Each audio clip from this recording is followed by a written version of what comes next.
All right, we're very lucky to be joined today by Senator Sanders' National Campaign Co-Chair, Senator Nina Turner. Let's talk a little bit about, we focus a lot on the first two states, Iowa and New Hampshire. Yes. But if you look at the delegate map, they're worth like this many delegates. I mean, it's important in terms of setting a narrative, et cetera. But in the grand scheme of things, not as important as the whole ball game. So let's talk about some of the organizing efforts beyond that, in particular in California, which is such a big state. Yes. Requires a lot of resources, a lot of planning to be able to compete. What's the status of the team on the ground there? We certainly are staffing up in California, all over that state. We already have 5 offices opened. I mean, California is really 6 states within one state as you look at it. We've made millions of voter contact over these last few months. So California has always been on the top of our, in the top 5 of our list, even though, they were further down from Iowa and New Hampshire. We always knew that we needed to come in there and come in strong. So voter contact, volunteer to volunteer. Speaking of Nevada, just last night I was on a statewide call with our volunteers because we're training them up to be able to leverage them in the caucus process. So, hundreds of people were on that call as the team, one was, training them, but then also to have me on to motivate them and to tell them what's on the line. So staffing up between a paid staff and also volunteers all over both of those states. And just, I think, lay out for the audience just how critical those states are, because, I mean, going in Nevada and California, like Crystal said, Iowa and New Hampshire, South Carolina, both have their own unique population. This is really the first time that Latinos voters in the Democratic primary are going to get to have their say. Absolutely, and our Latino voters are really feeling the burn. I mean, they really do.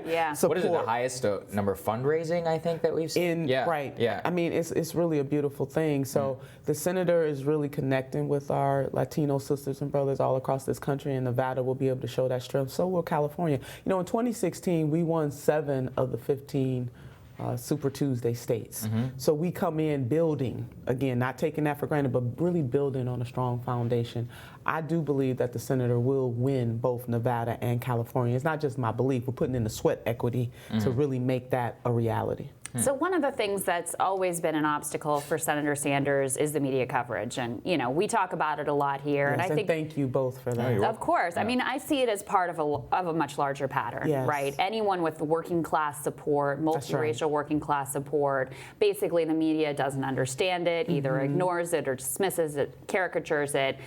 Latest example, PBS, of all people, did a lengthy piece, 13 minutes long plus, on 2020 in general and did not mention Senator Sanders. Not one time. One time. I'm still waiting on an apology. How does that happen? It just, and thank you both. I mean, I want to thank Rise and thank Hill for just being fair arbiters and just laying out the truth, the whole truth, and nothing but the truth. The Bernie blackout is real. It's not a figment of our imagination. It almost seems like every morning these networks get a script that says blackout Bernie Sanders, even though he is polling very high. He's either number 1 or number 2. He's been durable. He has he's gone up in the polls as of late. His fundraising prowess, all of because he would say ours, but they continue to neglect to talk about his strength.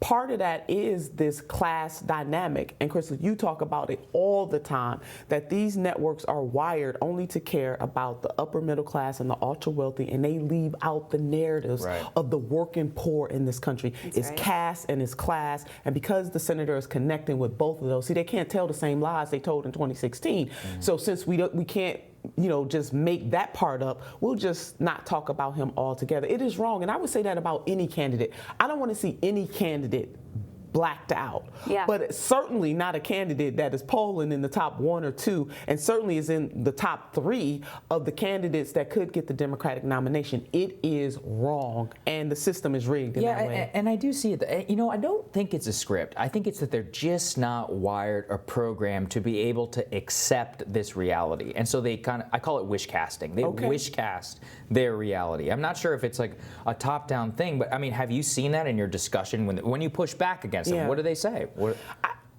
It might be a combination of what we're both talking about, but there certainly is, when you think about the upper echelons of these networks and who they are aligned with, and whether or not having a president, Bernie Sanders, will upset their apple carts. That's right. And bad for business. Right. No it's question. bad for Yeah, business. yeah. So that is exactly what's happening. But I will concede a bit with you that I don't think they need a script. Yeah, I think that's they just don't. Yeah, they already hate it. So it's like, they don't need a script. And it's also, they don't have anyone in their circle that's that Walmart worker or that Amazon warehouse worker who's taking, out of their hard-earned paycheck and sending money into support center standards. Like, they don't know that person. They don't understand that person. And so when you can't see it in your own circle, it's very human to just sort of dismiss it all together. Well, you're living in an alternative reality. I guess that's what we're saying. Yeah. But how can you? I mean, these are smart people. They read articles the way we read articles.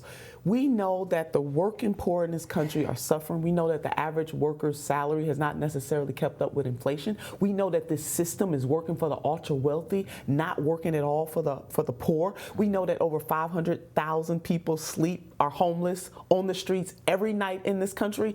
We know that we have a president and administration that just increased the work requirements on SNAP. Right. That is going to have an impact on the working poor and their children. So how can you consider yourself a real news outlet, part of the fourth estate, and not talk about the issues that impact the greatest number of people in this country? It really is malpractice in the realm of journalism, and it is absolutely wrong. So, Krista, look, I invite any of these reporters and folks who have shows, come on out to South Carolina with us.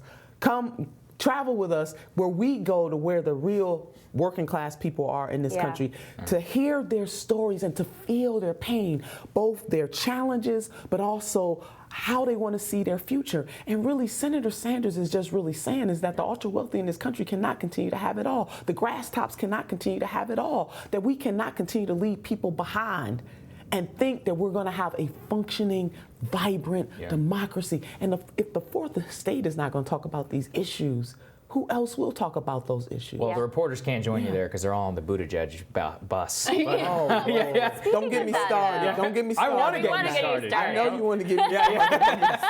Oh, my Lord. But what do you make of it? I mean, he's been, first he went after Medicare for all, and now he's going after this idea of free college, saying that it's an elitist idea to offer free college to everyone. And he has this line about, I don't want to pay for the college of millionaires and billionaires' kids. I mean, what do you say to that? Well, he won't be the one paying. First of all, it's the taxpayers that's paying.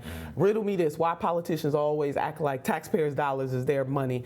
This is about a social contract that we're going to have one to another. It's like libraries, okay? Do we want wealthy children? They can't go to our libraries. We decided in this country that's a public good and everybody can go. The same thing with K through 12 education. It is a public good, is a universal service. Now are we going to say that in K through 12, wealthy children should not be able to have access to that? It is really asinine. If we don't have universal programs, then you leave it vulnerable. We all have to be in for those programs to be successful because we need everybody to care about them. Furthermore, if you are the child of a very, very, very wealthy family, rest assured, Mayor Pete, they are not going to public colleges and universities, most likely.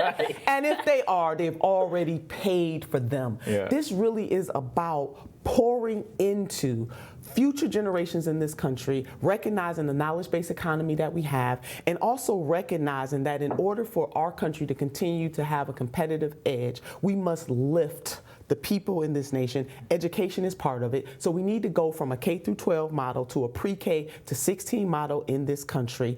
And everybody has to have skin in the game. If it is just for poor, then it's easy to be written off. But if you make it universal, like Social Security, then everybody's in it. Medicare for all, the same thing. Everybody's in it. So he is absolutely wrong on that, but he has the luxury to say those kinds of things. Meanwhile, back at the ranch, there are millions of people in this country, millions of children in this country who need that college for all, who need college debt to be canceled, who need medical debt to be canceled. So for some folks like him, what the senator is talking about is radical. But if you are somebody from Denmark, South Carolina, if you are somebody from Ames, Iowa, if you're somebody from Cleveland, Ohio, what the senator is proposing is not radical at all, it's right on time. Yeah. Well, indeed. Well said. Always great to see you, Senator. Thank you. So great. And we'll have more Rising right after this.